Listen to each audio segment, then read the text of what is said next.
पहलगाम हल्ल्यातील मृतांना भारतीय संघाकडून श्रद्धांजली वाहण्यात आलेली आहे।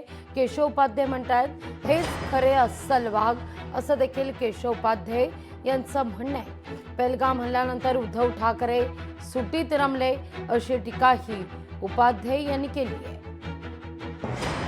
भारताने पाकिस्तानला क्रिकेटच्या मैदानामध्ये धूळ चारली।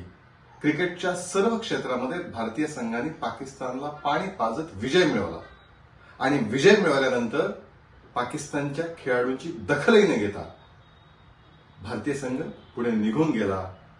पहलगामच्या शहीदांना खऱ्या अर्थाने काल भारतीय संघाने मैदानात श्रद्धांजली वाहिली। भारतीय सैन्याने धडाकेबाजपणे पहलगाम नंतर पाकिस्तानला धडा शिकवला।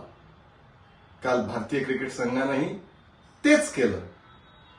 यह नया भारत है जो लढतोय जिंकतोय। लोकशाही मराठी ऐका, पहा, जागरूक रहा।